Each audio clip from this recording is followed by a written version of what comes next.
आज तक की टीम पहुंची है 14,000 फीट की ऊंचाई पे एलओसी के गुलमर्ग सेक्टर में। और वक्त जाया किए बगैर आपको दिखाते हैं कि किस तरीके की जो यहाँ पे टोपोग्राफी है। इस वक्त बर्फ अभी भी जहां श्रीनगर और जो घाटी के बाकी हिस्से हैं वहां गर्मी तेजी से बढ़ रही है, लेकिन ये जो लाइन ऑफ कंट्रोल का इलाका आप देख रहे हैं अभी भी बर्फ से ढका हुआ है और बहुत दुर्गम है।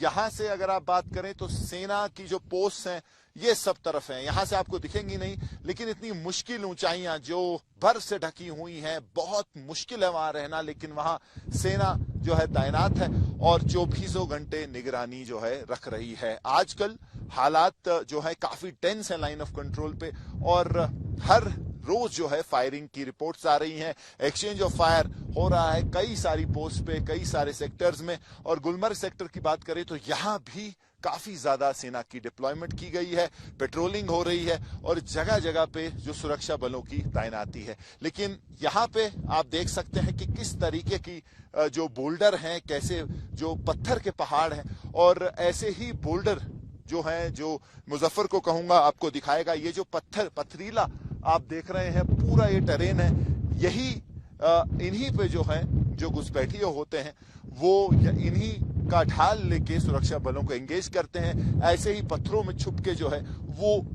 घुसपैठ करते हैं, लाइन ऑफ कंट्रोल के इस तरफ आते। जम्मू की बात करें तो लगातार हम उसमें बात कर रहे थे कि किस तरीके का जो वहां आतंकवाद बढ़ा है, खासकर ऐसे ही पहाड़ों पे, तो ऐसे ही टेरेन है जिसका फायदा उठाते हैं। और अगर आप अभी की बात करें तो तनाव काफी बना हुआ है लाइन ऑफ कंट्रोल पे। यहां भी जब हम आए तो काफी सेना की प्रेजेंस थी, काफी मूवमेंट थी और उसके साथ साथ अगर आप लाइन ऑफ कंट्रोल की बात करें तो काफी ज्यादा टेंस है। वहां जो लोग रहने वाले हैं वो काफी परेशान है क्योंकि उनकी जिंदगियों में काफी समय के बाद जो अमन आया था, कुछ उन्होंने भी नॉर्मल लाइफ देखी थी, लेकिन अभी खबरें जो मिल रही हैं लाइन ऑफ कंट्रोल पे, कई जगह पे जो गांव है वो बॉम्ब शेल्टर खोले जा रहे हैं जो किसी जमाने से बंद थे, सफाई हो रही है और काफी अनिश्चितता है कि आगे क्या होगा। भारत किस तरीके से पहलगाम का जो बदला है पाकिस्तान से लेगा, किस तरीके का जो है रणनीति होगी, किस लेवल का हमला होगा और क्या एस्केलेशन होगी, क्या जंग हो सकती है, क्या ये लिमिटेड कॉन्फ्लिक्ट होगा, तो ये सारे सवाल जो हैं इस वक्त घाटी, जम्मू और लाइन ऑफ कंट्रोल पे सभी लोग जो है पूछ रहे हैं। इनफैक्ट पूरा भारत इस चीज का इंतजार कर रहा है कि आगे क्या होगा। लेकिन जिस तरीके से माहौल बन रहा है, जिस तरीके से मीटिंग्स हो रही हैं न्यू दिल्ली में, वहां साफ लग रहा है कि भारत अपना रिस्पॉन्स देख रहा है, लेकिन वो रिस्पॉन्स जो है अपने समय पे, अपनी जगह जो चूज करेंगे वहां पे होगा। लेकिन इसने पाकिस्तान को भी जो है एज पे रखा है, वहां काफी पैनिक है, वहां भी जो है काफी सेना की गतिविधि है। लेकिन ये लाइन ऑफ कंट्रोल जो है, आज तक की टीम पहला ऐसा न्यूज क्रू जो यहां पहुंचा है और इन ऊंचाइयों से आपको दिखाने की कोशिश कर रहा है कि आखिर लाइन ऑफ कंट्रोल जो मुश्किल है मैन करना, जीरो इन्फिल्ट्रेशन क्यों कहा जाता है, क्योंकि ये ऐसी ही चुनौतियों से भरी हुई है। पहाड़ और उसके साथ साथ नदियां, कहीं कहीं वैली, कहीं बर्फ से बड़े पहाड़, और इसी में जो है सेना 24 घंटे निगरानी रख रही है।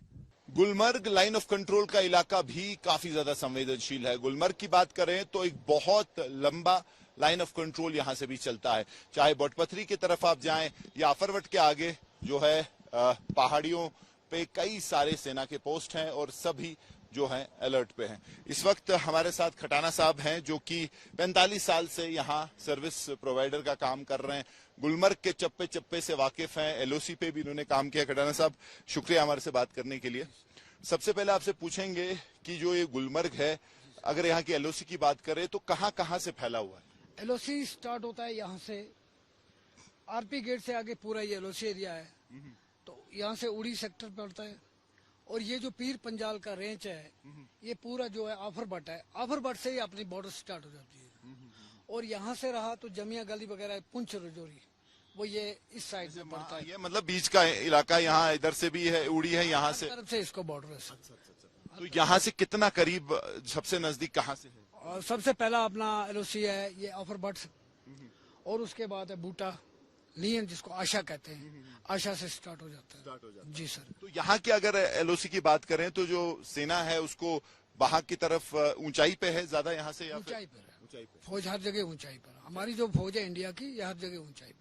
जी सर। तो इस इलाके के बारे में बताइए, कभी यहाँ इन्फिल्ट्रेशन हुआ है पीछे? नहीं, यहाँ कुछ नहीं हुआ, इस एरिया में कुछ नहीं हुआ, लेकिन तब मैं छोटा था, करीबन ये 65 की बात है। तो उस टाइम में थोड़ा हुआ था, पीछे गड़बड़ हुआ था जी, लेकिन फौज हर जगह थी। स्कोटीपुर में क्या हुआ, वहां पे क्या हुआ था? पीछे वो कोई हुआ था वो पता नहीं, आपस में इंडिया पाकिस्तान को कोई झगड़ा हुआ था जी हाँ, 65 में करीब हुआ था। तो यहाँ से जैसे था, मुझे याद नहीं है। तो यहाँ से अगर आप बात करें, जैसे उड़ी है या बाकी है, अभी गोलीबारी चल रही है, तो यहाँ भी होती थी क्या कभी गोलीबारी इस सेक्टर? नहीं, यहाँ कभी नहीं हुई। यहाँ ये सेफ रहा है? हाँ, यहाँ कभी नहीं। पहले हुआ था जब मिलिटेंसी थी, उस टाइम में 2 शेलिंग आए थे। शेलिंग हुई थी, ऑफर बर्ड से हुई थी, तो थोड़ी बहुत शेलिंग हुई थी, बस उसके बाद कुछ नहीं। तो अभी कैसी सुरक्षा की है, हालात है? सिक्योरिटी सही है, पूरी सिक्योरिटी है। यहाँ पूरा ताउन, हम लोगों का भी इनके साथ पूरा ताउन है। हाँ बिल्कुल, हम लोगों को हिदायत है। जब ये टूरिस्ट का ग्रुप है, इस ग्रुप में हमारा मैं देखूंगा कि इसमें अच्छा आदमी है या बुरा है। जो हमारी काम का आदमी है, लाइसेंस होल्डर है, उसके ऊपर मेरी नजर है। दूसरा रंग है, ना दूसरा रंग है, मैं उसको फिर मैं पुलिस को इतला कर दूंगा, आर्मी को इतला कर दूंगा, ये आदमी मैंने नहीं देखा, ये मेरी नजर से बाहर है। तो बैसरन के बाद जो पूरा जंगल का इलाका बंद कर दिया है? पूरा जंगल, ये पूरी यहाँ भी जंगल नहीं, कोई ट्रैकिंग हम लोगों को पूरा बंद किया है। जो हमारी ट्रैक यहाँ से घोड़े की थी, जो लोग को टिकट नहीं मिलती थी, हमारा भी रोजी रोटी चलती थी, लेकिन वो ट्रैक आज बंद कर दी है। पूरा बंद कर जी, हम पूरे एकदम एक ही जगह बैठे हुए हैं। तो कितना आपको लगता है कि इससे पहले भी कश्मीर में 30 साल से बीच में हालात खराब होते थे, लेकिन इतना असर हुआ? इतना असर नहीं पड़ा, इतना असर नहीं पड़ा। मिलिटेंसी में हुआ, 2008 में हुआ, वो रगड़ो जब चला था, लेकिन तो भी ठीक चलता रहा। हम अगर आप मेरी एक बात समझोगे, कश्मीर वालों के साथ हमेशा जुल्म हुआ हम लोगों पे।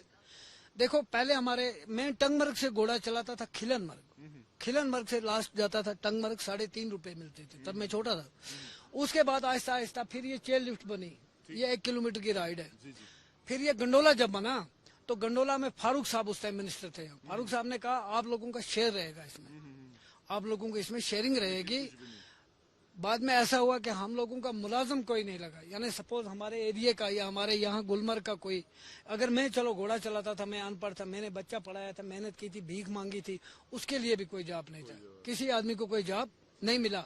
फिर शेयरिंग वेयरिंग सब बैठ गई वहीं पर, हम लोग बस अपने हाल पे चलते रहे, थोड़ा बहुत जो मिलता रहा उसको टाइम पास करते रहे। हम लोगों के साथ हमेशा ही यही। अच्छा, अभी आप सपोज मानो ये बच्चा है, ये बिजी है, इसको खाना पीना भी मिल रहा है, इसकी शौक बराबर हो रही है, ये एक ड्रेस एक दिन पहनता है, दूसरे दिन दूसरा ड्रेस पहनता है। अगर ये 6 महीने या 5 महीने बेकार बैठ जाएगा, इसका क्या होगा? क्या होगा इसका? ये ड्रैग भी करेगा, ये चोरी भी करेगा, ये डाका भी डालेगा, ये लोगों को लूटेगा भी, ये पत्थर भी मारेगा। बेकारी जो है वो इंसान के दिमाग में भाई साहब 100 कीड़ा घुसाती है। मैं बूढ़ा आदमी उस टाइम 65 हूँ, लेकिन मेरे को हो गए 4 दिन या 5 दिन बिल्कुल बेकार हूँ, तो मैं भी सोचता हूँ मेरे लिए क्या हो गया, ये क्या करूं। मेरे साथ और 4 घर चलते थे। सपोज वो कैसे चलते थे कि मैं बूढ़ा हूँ, मैं घोड़ा नहीं चला सकता हूँ, मेरे पास एक लड़का था, 2 लड़के थे, उनको तनख्वाह मिलती थी, उनको बख्शीश, वो 500-600 रुपया बख्शीश कमाते थे दिन को, उनका भी आगे दिन चलता था। पूंछ से हमारे पास लड़के थे, उड़ी से हमारे पास लड़के थे, उनकी हमने वेरिफिकेशन यहाँ पूरी तरह अच्छी करवा के उनको रखा हुआ था। ऐसे ही जरिया चलता था, ये पैसा दुनिया में घूमता था। गर्मियों की छुट्टी होने वाली थी, मेरे पापा आने वाले थे, तो हम लोग सभी खुश थे। तो मैं बेड पे चढ़ के डांस कर रहा था, लेकिन वो पहले ही आ गए। फ्रीज। तो मैं उस समय तो कंटिन्यू नहीं कर सकता था ना, तो फ्रीज फ्रेम टाइप का हो कसम पैदा कर